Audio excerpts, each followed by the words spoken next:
Are you a dungeon master looking to spice up your D&D games or any TTRPG you're playing for that matter? Is your party tired of running the same old quests over and over again? Well, fear not. In this video, I'll be introducing 9 different quest types that you can utilize at your table to help make every session a little bit more unique and more engaging. I'll be breaking down each quest type along with some examples of how you can use them at your table. That way, you have something you can reference when you're creating these quests. And at the end of this video, I'll even give you a little bonus, a cool little system that I found while researching for this video to help you quickly create new exciting quests for your players on the fly. So without further ado, let's get started. I'll be going into detail into these 9 quest types in the following order: fetch quest, delivery, protect, destroy, investigation, negotiation quests, survival quests, attain quests, and combination quests. Now, I understand that not every single quest fits inside of these 9 categories, but that isn't the point. The point of these 9 categories is to give you a general idea of how the quest is supposed to play out and feel for your party.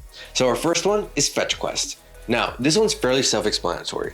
Fetch quest is a simple, go get this item, go rescue this person, go get this information, that type of stuff, and return it back to me. These are the most common quests we see in any video game at early levels or in a lot of movies too. A great example from a video game that isn't a regular MMO, collects 9 board tasks and bring them back to me, is Mario. The whole objective is you're rescuing the princess. You're fetching her from Bowser's castle over and over again. However, if you'd like a movie reference, I think a perfect example of this is It Part 2 actually. During the whole Ritual of Chud situation, each member of the losers is going out to try to find a token so they can use it during the Ritual of Chud.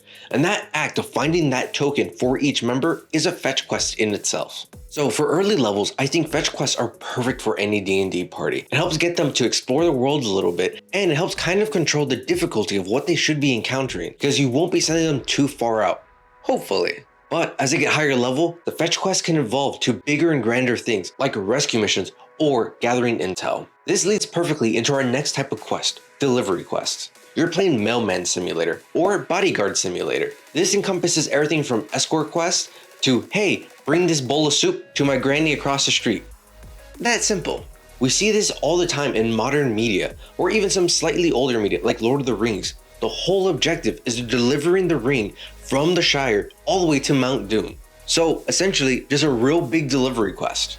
Next, we have Protect Quest. Now, you might think this is very similar or should be in delivery quest, but that's not fully true. If you're escorting someone from point A to point B and you're defending them, well, that's part of your job. You're delivering them from A to B. However, if you're stationary and you're trying to protect one location, that's a protect quest. A great historical example of this is the Alamo. So let's say your party has to defend this base from enemies until allies show up in the morning. That's protect. That's not delivery. Another silly example would be the movies Home Alone. Those are all essentially protect quests. Moving to the complete opposite end of the spectrum from protect quests, we have destroy quests, or sometimes called kill quests. In my opinion, this might be the most common quest in any D&D campaign ever, because the overarching goal is a giant destroy quest. You have one big bad evil guy that's trying to take over the world and your party is there to stop it. And the only way to stop it is to defeat him or destroy him. So this encompasses everything from large monster hunts, trying to defeat the big villain at the end, or even something as simple as like in the Avatar movies, the blue people one, not Avatar The Last Airbender, where the whole goal is that the Na'vi are trying to destroy the human bases and things like that are destroying their planet. Destroy quests can also encompass things like destroying important relics or breaching towns' defenses. Next, we go to the big brain quests, investigation quests. So go ahead and get the Scooby game together so we can split up, find these clues, and solve this mystery.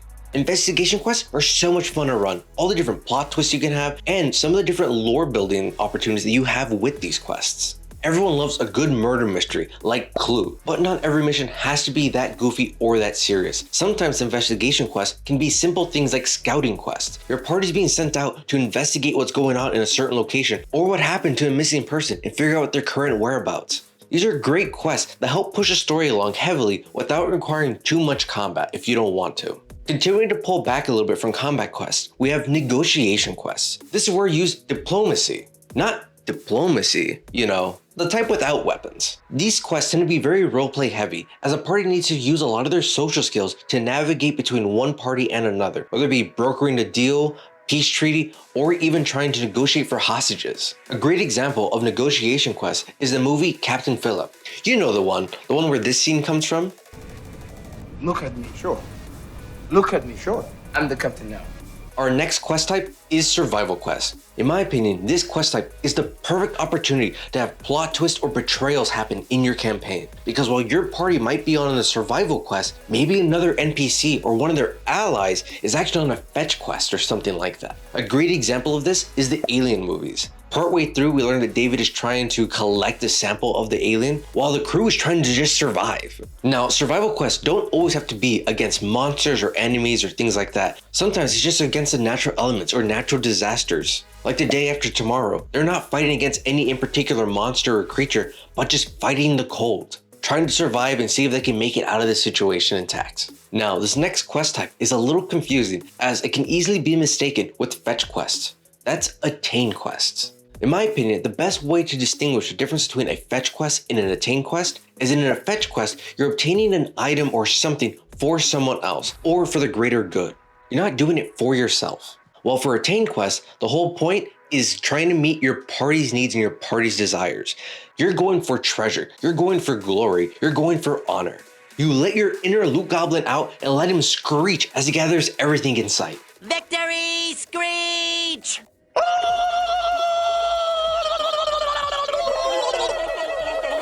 This is what makes an attain quest different from a fetch quest. You're in it for the reward and only for the reward. No NPC really sends you on an attain quest. Your party tends to overhear something and they go, I want that for me, and they go for it themselves. So these quests tend to be treasure hunts or grave robbing. And finally, this brings us to the last major category of quest, combination quests. These quests are far more complex than all the other ones. While the other quest types have a main focus or a general vibe that kind of overshadows every other facet of the quest, in combination quests, there were distinct steps or distinct different modes that your party has to go through to finish this quest. It's also my lazy catch-all quest type, because you could easily make the argument that every quest is technically a combination quest. But I don't really think that. I think if a quest is 90% one vibe or one mode, then it's that type of quest. Combination quests, though, are a little bit more evenly spread out. I would consider things like heist missions a combination quest, because you have the information gathering, you have the actual execution of the quest, then you have the get the hell out of Dodge portion. All of these different parts are completely different mindsets that your party has to go through to finish the mission. Or another good way to look at it is you could have quests become combination quests. You send the party out to look for the Duke, and then while they're looking for the Duke, they find out he's actually been kidnapped. And then from being kidnapped, they go, well, we need to go rescue him. So then they go rescue him. But to go rescue him, they need to infiltrate this base and destroy part of its defenses. So they go do that. And then after they do all that, they have to make sure they get the Duke back home safe and sound. That's so many different quest types all wrapped up into one. And that can be a lot of fun to do. A good combination quest thrown in every now and then can really change the mood and help make things feel a lot more refreshing, because no one likes running the same type of quest over and over again. And with that, this wraps up the 9 major quest types we have for D&D or any other TTRPG really. Now, I know every party has their own desires and their goals and what they want to get out of playing D&D or any TTRPG, and that's fine. If you want to stick with one specific quest type or only 2 quest types and that makes your party happy, then do that. But if you want to explore something else, that's where this kind of comes in. I know my party likes to have a little bit of everything, but they have a tendency to really like destroy quests. While in one of the campaigns I play in, we have a tendency to be pirates ourselves. So we do a lot of attain quests. Now, as I stated at the beginning of this video, here's a quick little cheat sheet that you can use to quickly make quests for your party. This tool was created by a user named Cantona on the RPG Maker forum back in 2010, so a while ago, but it's so easy to use and works perfectly. And all you really need is 2d6. The first roll will determine the action of the quest, while the second roll determines the objective of the quest. I'll have the options determined by the rolls on the side of the screen, so feel free to pause so you can reference this whenever you want later. Hopefully you found this video helpful and enjoyable, and if you did, go ahead and like this video and comment down below what type of quest your party likes the most. And if you'd like to see more videos like this, or like to get other tips and advice for D&D and other TTRPGs, go ahead and subscribe so you don't miss when those videos come out. But yeah, see you guys next time.